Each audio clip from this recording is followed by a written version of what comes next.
All well? Would you like to say something? No, we can start, sir. So, first of all, this is not the H-bomb. H-bomb is coming. This is another milestone in setting up and demonstrating to the youth of this country how elections are being rigged.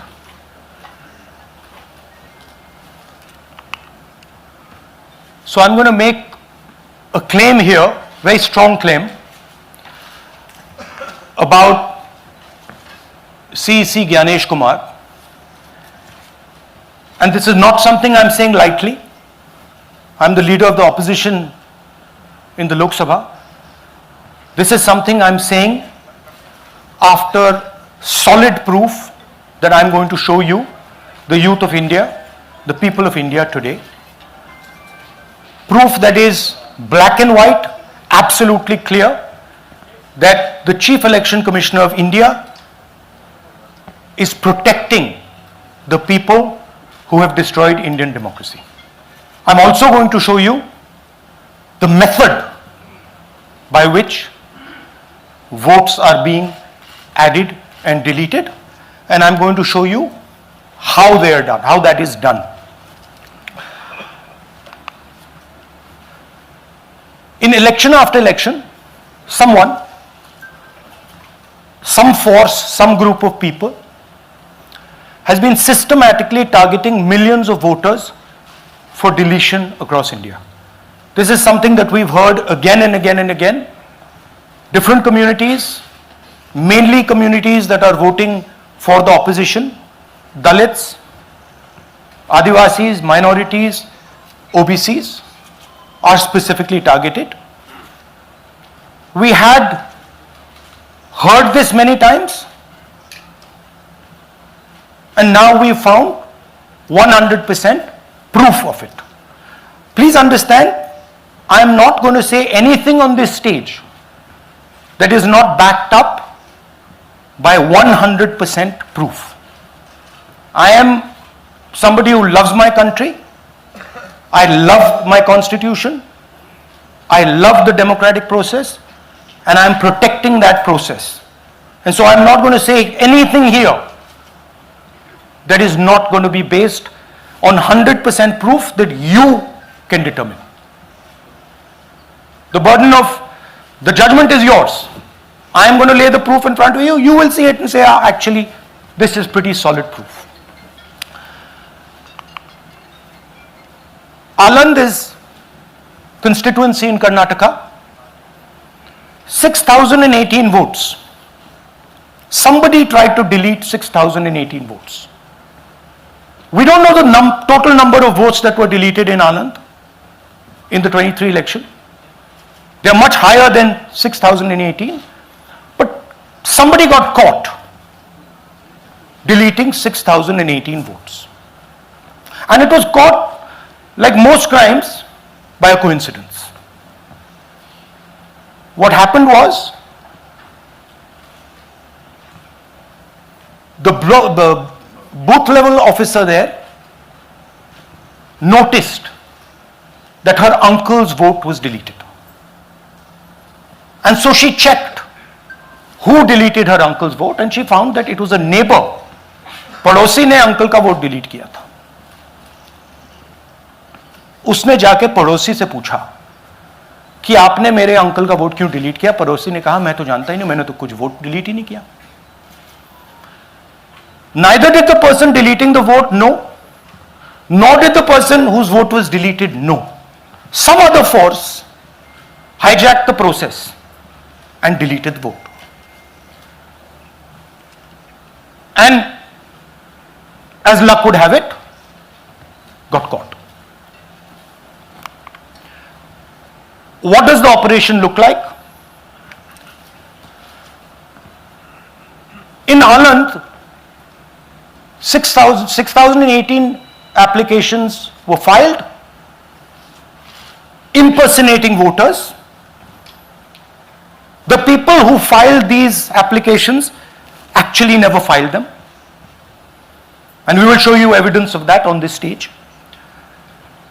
The filing was done automatically using software. We will show you that. Mobile numbers from outside Karnataka, from different states, and you can see on the map, from different states were used to delete numbers in Aland. And it was done targeting Congress voters. So this was not random. We will show you again that these deletions were specifically targeting booths where the Congress party was winning. Here is example number 1, lady called Godabai.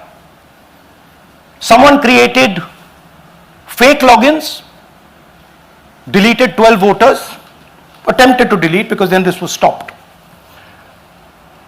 Godabai, of course, has no idea. Can you show us what Godabai has to say about this?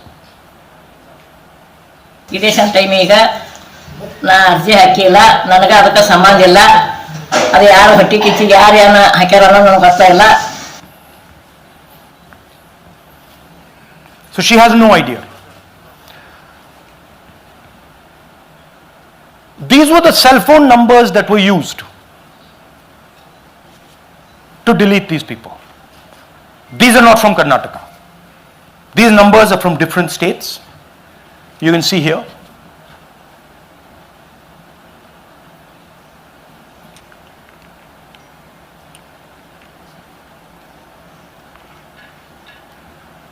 So the question is,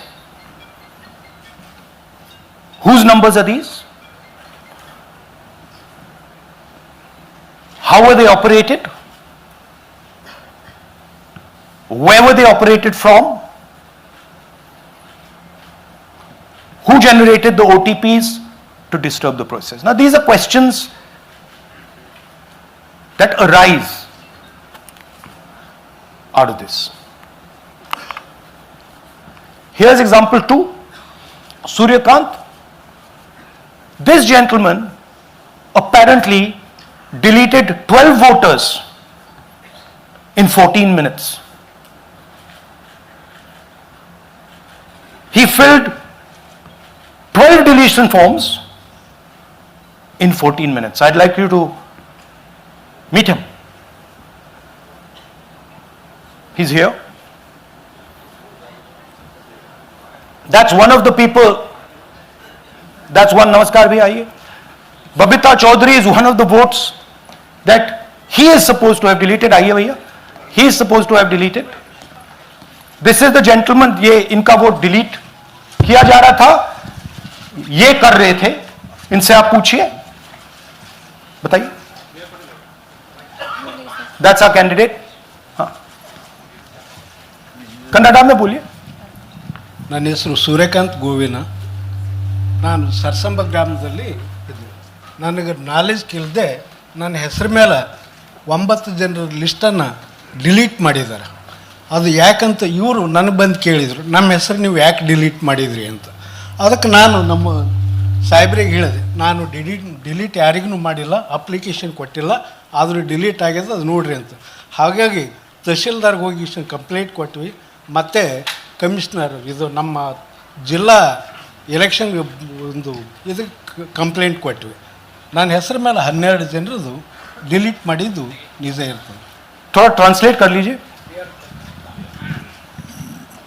मेरे नाम पे 12 लोगों का नाम delete किया गया है. हालांकि मुझे मालूम नहीं, मैं कभी किसी को मैसेज भेजा भी नहीं, मैं बुलाया भी नहीं.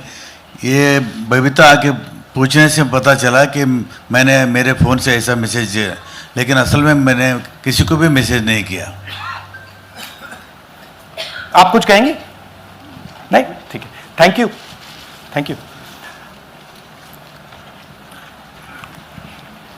Third example, Nagaraj. 2 applications filed and submitted in 36 seconds. Please try and fill these forms and see how long it takes you.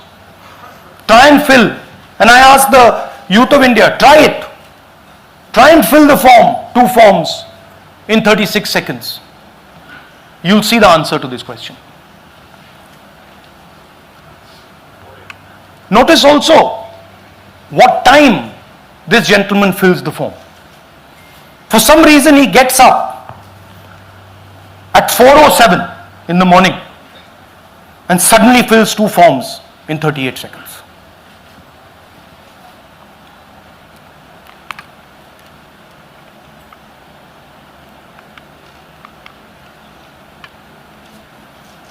Now let's talk about how this is being done and why I am saying and we are saying that this is being done in a centralized manner, and this is being done not using individuals but using software.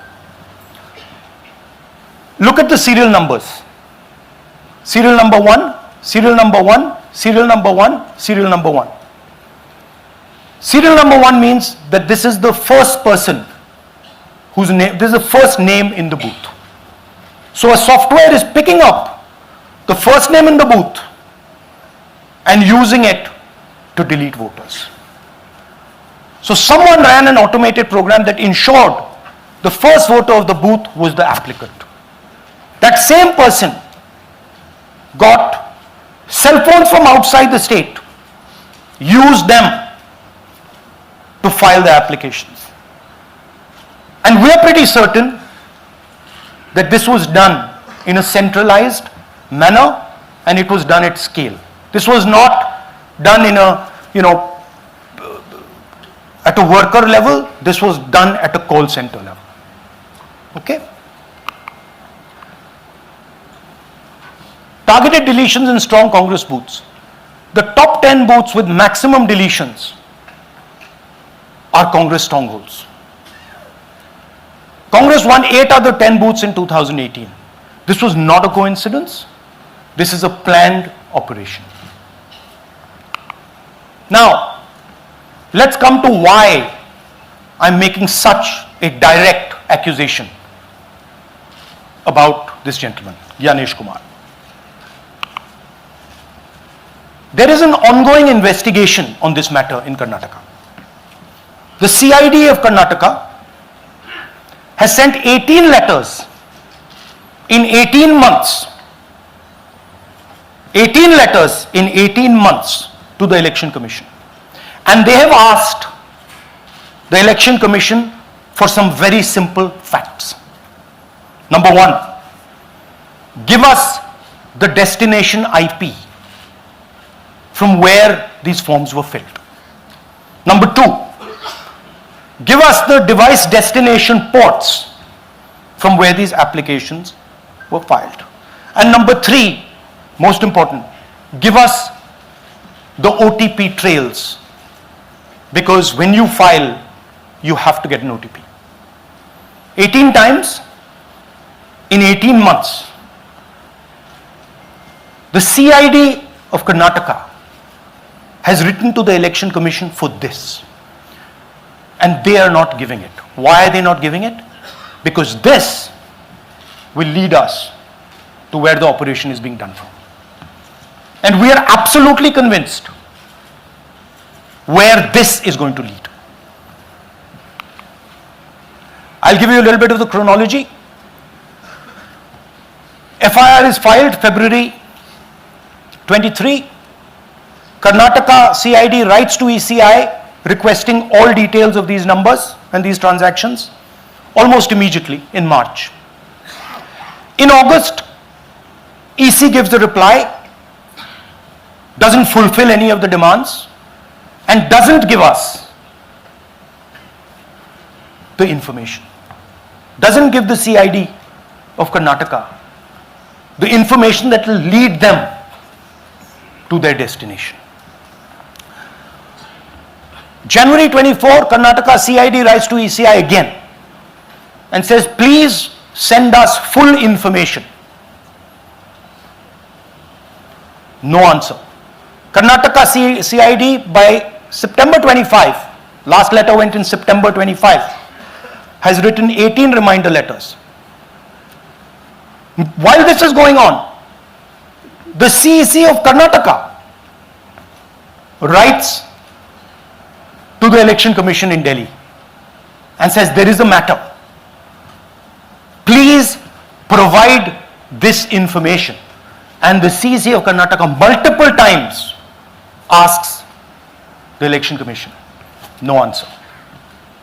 Now this is absolute solid proof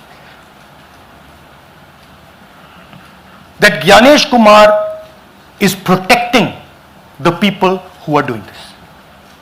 This is also absolute solid proof, what I've shown you, that this is being done in a centralized way, this is being done at scale, and this is being done using large resources. Question is, who is the someone? And the answer is with the EC today. The Election Commission of India knows who is doing this. And I want every single youngster in India to know that they are attacking this. And this is your future. When they are not giving this information, they are defending the murderers of our democracy. And it is important that every youngster knows this. Your jobs, your future, your aspirations all come from this instrument. And the Chief Election Commissioner, Mr. Gyanesh Kumar, is not telling the CID of Karnataka who is doing this. This is not an isolated case. There are many such cases. Here is another one. Maharashtra, Rajora, same idea. 6,850 targeted voters added. Anand we caught deletions, Rajora we caught additions. But the basic idea is the same. Phones from outside, people who are supposed to have added voters don't know that they've added voters, people who have deleted voters don't know that they've deleted voters. You can see, you might remember that, those names there, JW, JW, JW, JW from the last presentation. Same model. So it's the same system that is doing this. It's doing it in Karnataka, it's doing it in Maharashtra, it's done it in Haryana, it's done it in UP, and we have proof of all of it.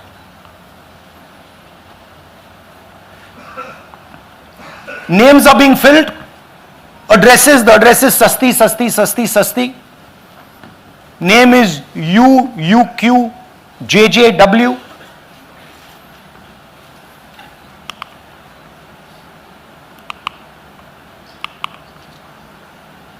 So, what are we saying here? That the Chief Election Commissioner of India, Gyanesh Kumar, needs to stop protecting the people who are destroying Indian democracy. We have given you 100% bulletproof proof here. It cannot be doubted. You have seen it with your own eyes. Right? EC has to release this data of these phones, these OTPs, within a week. Otherwise, we will know for sure that Gyanesh Kumar is protecting the people who are destroying and attacking the constitution. Thank you. धन्यवाद पीठ हिंदी में बोले? हिंदी का नहीं, reverse कर दीजिए, पूरा हिंदी में बोल देता हूं, पूरा हिंदी में। देखिए, ये एच बॉम्ब तो नहीं है, एच बॉम्ब आ रहा है, हाइड्रोजन बॉम्ब आ रहा है। ये एक और उदाहरण है वोट चोरी का। पिछली बार मैंने आपको एडिशंस के बारे में बताया था, ये हम आपको डिलीशंस के बारे में दिखा रहे हैं, और सबूत के साथ हम आपको दिखाएंगे कि ये जो डिलीशंस हुए हैं ये सेंट्रलाइज तरीके से कॉल सेंटर के प्रयोग करके, सॉफ्टवेयर के प्रयोग करके किए गए हैं।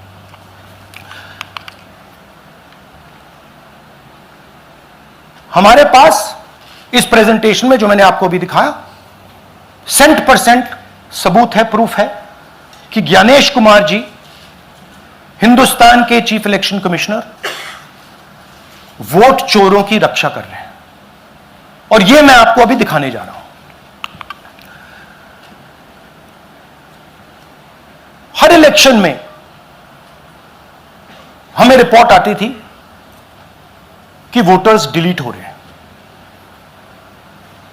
कांग्रेस वोटर्स डिलीट हो रहे हैं, ऑपोजिशन के वोटर्स डिलीट हो रहे हैं, दलित वोटर्स डिलीट हो रहे हैं, आदिवासी हो रहे हैं, माइनॉरिटी वोटर्स डिलीट हो रहे हैं, ओबीसी वोटर्स डिलीट हो रहे हैं। मगर जब डिलीट होते हैं ऑपोजिशन के ही होते हैं। कर्नाटक में आलंद कंस्टिट्यूएंसी है, यहां पे चोरी पकड़ ली, कोइंसिडेंस से पकड़ी। वहां की जो बीएलओ थी उसने देखा कि उसके रिश्तेदार को डिलीट कर दिया गया था। जैसे चोरी पकड़ी जाती है, कोई छोटी सी गलती हो जाती है, हाथ आ जाती है। अलंद में 6018 वोटर्स डिलीट हुए, उसमें से इनकी रिश्तेदार थे। उन्होंने पता लगाया कि मेरे रिश्तेदार को डिलीट किसने किया। पता लगा कि पड़ोसी ने रिश्तेदार को डिलीट किया। बीएलओ ने जाके पड़ोसी से पूछा कि भाई आपने मेरे रिश्तेदार को क्यों डिलीट किया? पड़ोसी ने कहा मैंने तो नहीं किया। बीएलओ सस्पिशियस हो गई, शक पड़ा, उसने प्रोसेस चालू कर दी।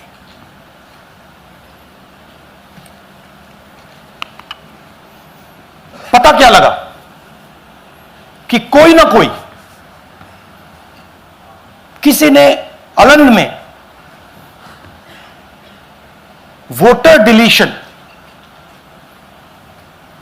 सिस्टमैटिकली ऑर्गेनाइज तरीके से, सेंट्रलाइज तरीके से किया। हमें यह नहीं मालूम कि आनंद में कितने वोटर डिलीट हुए, क्योंकि इससे बहुत ज्यादा हो सकते हैं। 6000, तकरीबन 6000 पकड़े गए, उस पर इन्वेस्टिगेशन हो गया। क्या पता लगा कि फाइलिंग ऑटोमेटिकली ऑनलाइन हो रही है।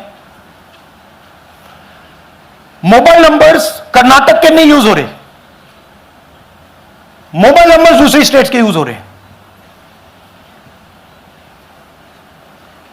इनफैक्ट कर्नाटक के नंबर थे ही नहीं उसमें। मतलब आप दिल्ली में बैठे डिलीट कर रहे हो, आपका नंबर तमिलनाडु का है।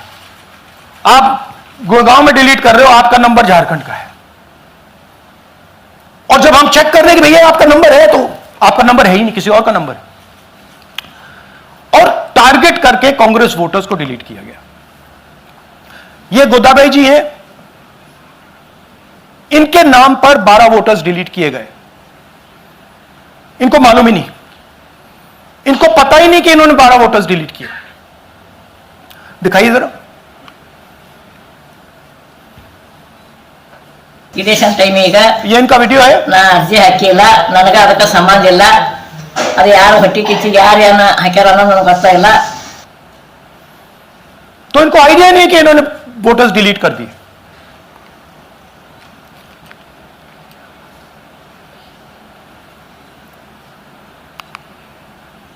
ये सारे के सारे जो नंबर्स हैं, ये कर्नाटक के नंबर्स नहीं है, ये अलग अलग स्टेट्स के नंबर्स हैं। और इन नंबर्स को आप फोन करके देखिए, रिप्लाई नहीं आता है।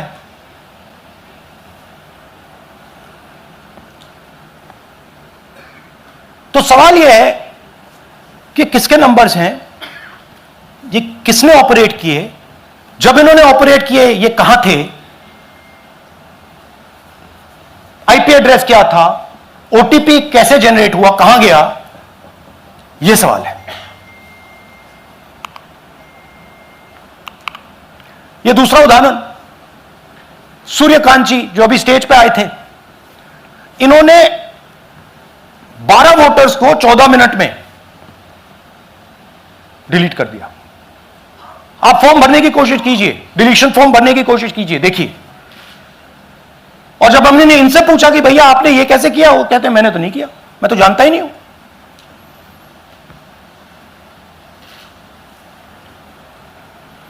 बबीता चौधरी जी का इन्होंने एक नाम डिलीट किया, यहां खड़ी हैं बबीता जी, यहां है सूर्यकांत जी, यहां है, आ जाइए जरा स्टेज पे, एक सेकंड आ जाइए, ये दोनों खड़े हैं यहां पे, सूर्यकांत जी, बबीता जी। इनको मालूम ही नहीं कि इन्होंने डिलीट किया। Thank you. नागराज जी, इन्होंने 2 एप्लीकेशन 36 सेकंड में फाइल कर दी है। और मजे की बात देखिए, ये 4 बजे सुबह उठ के फाइल कर रहे हैं। पता नहीं क्या हुआ, 4 बजे सुबह कहा कि भैया मैं 2 वोटर को डिलीट करूंगा, और कितने 36 सेकंड में डिलीट कर दिए, फिर सो गए।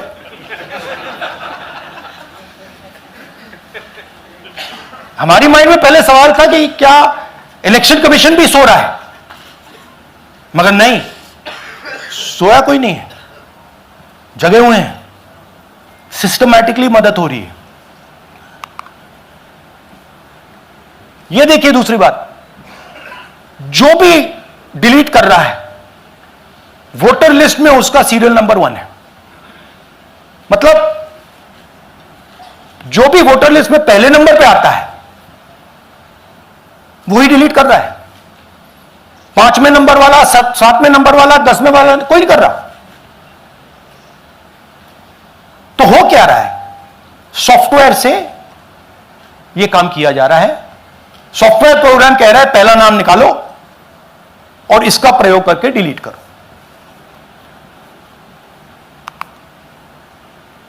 टारगेटेड डिलीशंस हो रहे हैं। कांग्रेस पार्टी पर आनंद में अटैक किया। टॉप 10 बूथ्स जहां सबसे ज्यादा कांग्रेस की स्ट्रेंथ थी वहां टारगेट किया। और 2018 में पिछले इलेक्शन में 10 में से 8 बूथ कांग्रेस पार्टी जीती थी, और इन 8 में से इन्होंने 6000 लोग उड़ाने की कोशिश की। ये कोइंसिडेंस नहीं था, ये प्लान था, और ये सेंट्रलाइज तरीके से किया जा रहा है। अब मैंने बहुत बड़ी बात बोली, चीफ इलेक्शन कमीशन के बारे में मैंने बोला कि यह व्यक्ति वोट चोरों की रक्षा कर रहा है। जो भी मैं यहां बोल रहा हूं 100% प्रूफ के साथ, सबूत के साथ बोल रहा हूं। और मैं अभी आपको दिखाना चाहता हूं कि मैं ये शब्द क्यों बोल रहा हूं और किस बेसिस पे बोल रहा हूं। आपको अपनी आंखों से ये दिखेगा। कर्नाटका सीआईडी ने केस चालू किया कि वोटर कौन है, ये फोन किसके हैं, ये आईपी एड्रेस क्या है, ओटीपी कहां गया, इन चीजों के बारे में इन्वेस्टिगेशन शुरू होती है। कर्नाटक सीआईडी ने हिंदुस्तान के इलेक्शन कमीशन को 18 चिट्ठियां लिखी हैं। हमें आप ये इंफॉर्मेशन दीजिए, बिल्कुल क्लियर है, डेस्टिनेशन आईपी दीजिए, डिवाइस डेस्टिनेशन पोर्ट दीजिए, ओटीपी ट्रेल्स दीजिए, फोन नंबर्स दीजिए, फोन नंबर्स के मालिकों के नाम दीजिए। क्लियरली पूछा है, नो आंसर। 18 चिट्ठी CID Karnataka, no answer from chief election commissioner, no answer from election commission. Timeline देखिए,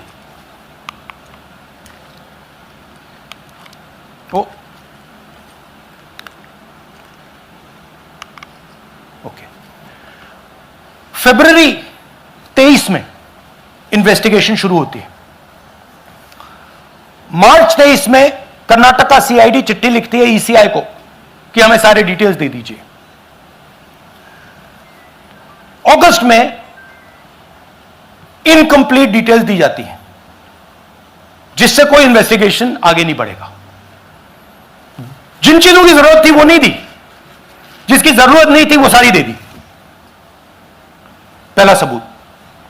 दूसरा सबूत, 18 बार रिमाइंडर लेटर गए हैं। आपको अगर सीआईडी एक बार लेटर भेज दे और आप नहीं गए, आप जानते हो क्या होगा। यहां पे इलेक्शन कमीशन को 18 बार लेटर गए हैं, कुछ नहीं हुआ है। बाद में क्या होता है, कर्नाटक ईसी इलेक्शन कमीशन को लिखता है, कहता है भैया हमें दे दीजिए, आपको इंफॉर्मेशन देना पड़ेगा। No reply. मार्च 25 में, आखिरी लेटर सितंबर में गया है, कुछ ही दिन पहले। No reply from EC. यह है सबूत कि ज्ञानेश कुमार जी वोट चोरों की रक्षा कर रहे हैं, और यह ब्लैक एंड व्हाइट सबूत है, इसमें कोई कंफ्यूजन नहीं है कहीं।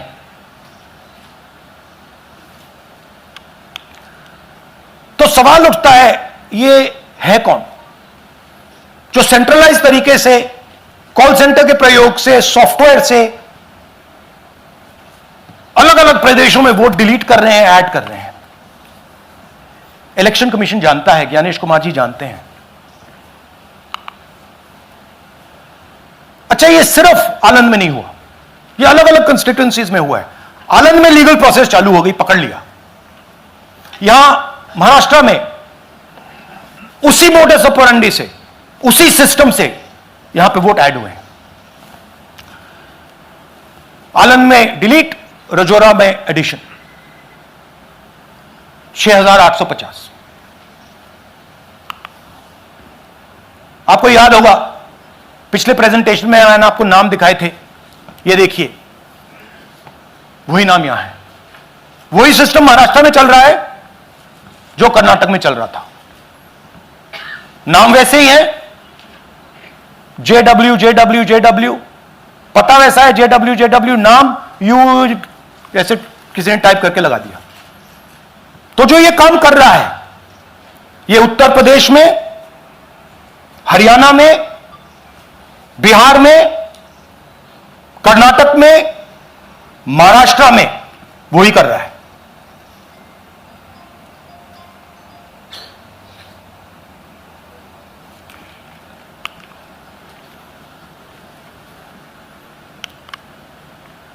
तो हमारी डिमांड है, ज्ञानेश कुमार जी, आप अपना काम कीजिए। आपने ओथ लिया है, आप हिंदुस्तान के चीफ इलेक्शन कमिश्नर हैं। आपसे कर्नाटक की सीआईडी सबूत मांग रही है। आप कर्नाटक की सीआईडी को यह सबूत 1 सप्ताह के अंदर दे दीजिए, नहीं तो पूरा हिंदुस्तान के सारे युवा इस बात को एक्सेप्ट करेंगे कि आप हिंदुस्तान के कॉन्स्टिट्यूशन, हिंदुस्तान के संविधान की हत्या में शामिल हो, हिंदुस्तान के संविधान की रक्षा नहीं कर रहे हो, और वोट चोरों की आप मदद कर रहे हो। Thank you. और थोड़ी देर में हम आपको हाइड्रोजन बॉम्ब दिखाने जा रहे हैं। नहीं, आज नहीं, थोड़ी देर में उसकी प्रिपरेशन चल रही है।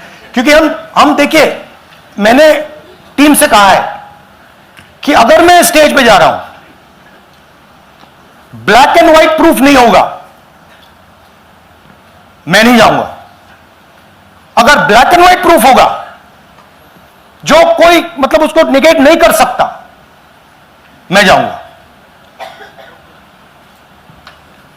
मैं देश के कॉन्स्टिट्यूशन की रक्षा कर रहा हूं, संविधान की रक्षा कर रहा हूं, मैं लोकतंत्र की रक्षा कर रहा हूं, और मैं सच्चाई आपके सामने रख रहा हूं। बहुत बहुत धन्यवाद, नमस्कार, जय हिंद। सर 3 सवाल। पीटीआई से संजीव चोपड़ा। या राहुल जी, दिस साइड। या राहुल जी इधर, हाँ, कहाँ है? To your right. हाँ, हेलो। राहुल जी, आज आपने नया खुलासा किया है कि कैसे वोट चोरी हो रही है। आपने पहले भी महादेवपुरा के बारे में बताया कि कैसे एडिशंस हो रही हैं, अब आपने बताया कैसे डिलीशंस हो रही हैं। लेकिन देखने में ये आ रहा है कि इलेक्शन कमीशन इस पे कोई एक्शन नहीं ले रहा, और आगे चल के वो तैयारी कर रहे हैं पूरे देश में एसआईआर लाने की। तो आप इस मुहिम को आगे कहां तक ले जाएंगे, और एसआईआर के बारे में क्या करने वाले हैं? देखिए, हम आपके सामने क्रिमिनलिटी रख रहे हैं। हमारा काम आपके सामने सच्चाई रखने का है, और हम रख रहे हैं। हिंदुस्तान में दूसरे इंस्टीट्यूशंस भी हैं, सिर्फ इलेक्शन कमीशन नहीं है, लीगल सिस्टम है, उनको भी इन चीजों को देखना चाहिए। यहां पे हम चीफ इलेक्शन कमिश्नर के बारे में ब्लैक एंड व्हाइट कह रहे हैं। आपने कहा कि हमने एडिशन डिलीशन दिखाया, पहले प्रेजेंटेशन में मैंने एडिशन दिखाया था, अब हमने डिलीशन दिखाया है, मगर हमने एक और चीज जोड़ दी है, एडिशन और डिलीशन का सिस्टम, उसका स्ट्रक्चर, उसका तरीका। और हमने यह दिखाया है कि जो डिलीट कर रहा है,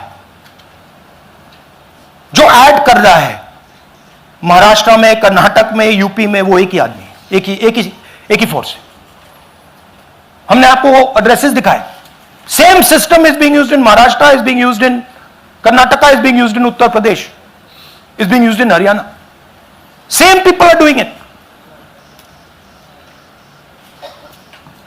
से Siddharth, ANI। Sir, this side, sir. हाँ Sir, on your left, sir. हाँ On your left. This side, sir, on your left. Sir, मेरा आपसे सवाल ये है कि जब आप कह रहे हैं कि ज्ञानेश कुमार जो चीफ इलेक्शन कमिश्नर है, उन्हें पता है ये कौन कर रहा है, हाँ। और ये पॉलिटिकल फायदा जरूर किसी को हो रहा है। आप कह रहे हैं कांग्रेस के बूथ के ऊपर ही हाँ। सारे वोट्स डिलीट किए जा रहे हैं, तो वो कौन लोग आपके हिसाब से हैं जिनको ये फायदा पहुंच रहा है, पहला। और दूसरा ये कि वो आपने एक देखिए, हफ्ते का हाँ, समय दिया sorry। है, जब आपने एक हफ्ते का समय दिया है, तो क्या एक हफ्ते बाद आप इसको आगे कैसे इनिशिएट करेंगे? क्या आप लोग कोर्ट का रास्ता अपनाएंगे या और कोई हायर एजेंसी से इस बात की डिमांड करेंगे? क्योंकि ये ऑर्गेनाइज्ड तरीके से कायम दिखाई दे रहा है जो आप बता रहे हैं, अगर आपकी बात के ऊपर जाएं। देखिए, फ्रैंकली ये जो मैं यहां कर रहा हूं, ये मेरा काम नहीं है। मेरा काम डेमोक्रेटिक सिस्टम में पार्टिसिपेट करने का है।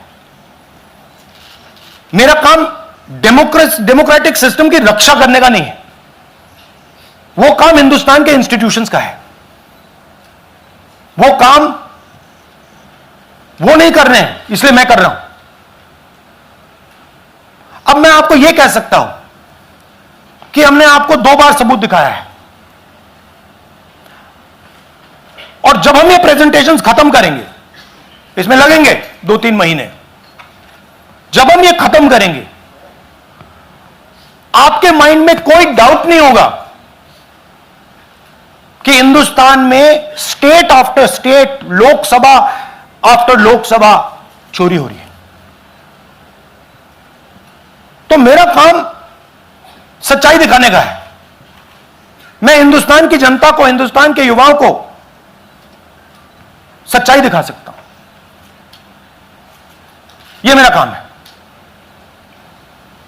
उनकी जो इंटरेस्ट है, क्योंकि ये जो कॉन्स्टिट्यूशन है, ये हिंदुस्तान की जनता का रखवाला है, प्रोटेक्टर है, और मैं इसकी प्रोटेक्शन कर रहा हूं। इसकी प्रोटेक्शन करने का काम हिंदुस्तान के इंस्टीट्यूशंस का है, हिंदुस्तान के ऑपोजिशन लीडर का नहीं है, मगर इंस्टीट्यूशंस नहीं करने हैं। अच्छा, एक इंटरेस्टिंग बात आई है जो मैं आपको बताना चाहता हूं कि इलेक्शन कमीशन के अंदर से हमें मदद मिलनी शुरू हो गई है। मैं साफ बोल देता हूं, इलेक्शन कमीशन के अंदर से, पहले नहीं हो रहा था, अब इलेक्शन कमीशन के अंदर से इंफॉर्मेशन आ रही है।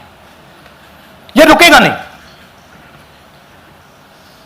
यह रुक नहीं सकता है, क्योंकि हिंदुस्तान की जनता इस बात को एक्सेप्ट नहीं करेगी। एक बार हिंदुस्तान की जनता को, हिंदुस्तान के युवाओं को पता लग गया कि वोट चोरी हो रही है, उनकी शक्ति लग जाएगी। IANS से आलोक झा। इस तरह से नहीं प्लीज। IANS से आलोक झा। वो भी मैं आपको दिखा दूंगा, वो भी मैं आपको प्रूफ के साथ दिखा दूंगा, है हमारे पास। राहुल जी, हाइड्रोजन बॉम्ब में ब्लैक एंड व्हाइट है। मैं फाउंडेशन लगा रहा हूं, मैं फाउंडेशन क्रिएट कर रहा हूं, है हमारे पास। मैं स्टेज पे बिना प्रूफ के नहीं चढ़ूंगा, बता रहा हूं। राहुल जी आपने कहा, ऐसे ऐसे मत पूछिए please. Last question. Rahul ji, IANS से आलोक झा। राहुल जी इधर, आपने कहा आपके पास आलोक झा? इधर इधर सर, कहाँ हैं जी? हाँ, आपने कहा सर कि आपके पास पुख्ता सबूत है, ब्लैक एंड व्हाइट सबूत है, तो क्या अगर ईसीआई अभी जवाब नहीं देती है तो कोर्ट का रुख करेंगे, ये ऑप्शन है आपके पास, जाएंगे? देखिए मैंने कहा कि मेरा काम as opposition leader normal situation में मेरा काम ऑपोजिशन का रोल है, सरकार पे प्रेशर डालने का रोल है। मेरा काम हिंदुस्तान के लोकतंत्र को बचाने का नहीं है, मैं वो काम कर रहा हूं, इस स्टेज पे मैं वो काम कर रहा हूं। तो मेरी सोच है कि as a patriotic Indian, as somebody who loves India, who loves the constitution, it is my duty to put the truth in front of the people of India. अब अगर हिंदुस्तान के इंस्टीट्यूशंस कुछ करना चाहते हैं वो करेंगे, उनमें भी बहुत लोग हैं, जैसे मैंने आपसे कहा, मैं सरप्राइज हो रहा हूं, इलेक्शन कमीशन से लोग आ रहे हैं, इंफॉर्मेशन दे रहे हैं और बढ़ रहा है वो। क्या जब तक सीईसी ज्ञानेश कुमार अपने पद पर है, जैसा कि आप कह रहे हैं कि वो फ्री एंड फेयर इलेक्शन होने नहीं देंगे, तो तब तक इलेक्शन का मतलब क्या रह जाएगा? क्या आप इनको हटाए जाने के लिए आयोग को इस्तीफा देने के लिए? हाँ, तो आप इमेजिन कीजिए, और ये शॉकिंग बात ये है बस अब कि ये अभी शुरू नहीं हुआ, नो। ये 10-15 साल से चल रहा है, ये सिस्टम है, ये स्ट्रक्चर है। हिंदुस्तान की जो डेमोक्रेसी है वो हाईजैक हो गई है। I am shocked frankly. Democracy, brothers and sisters, democracy can only be saved by the people of India. Nobody else can save democracy. Rahul Gandhi can come here and say something and say this is the truth. But the people of India, who I believe in, who I love, can do it. The day the people of India realize that आपका जो लोकतंत्र है, आपका जो संविधान है, वो आपसे चोरी हो गया है, उस दिन काम हो जाएगा। Thank you. अब आप लोग अपने स्थान पर खड़े हो जाइए राष्ट्रगान के लिए। ये है इनकी डिटेल लिस्ट, देख लीजिए।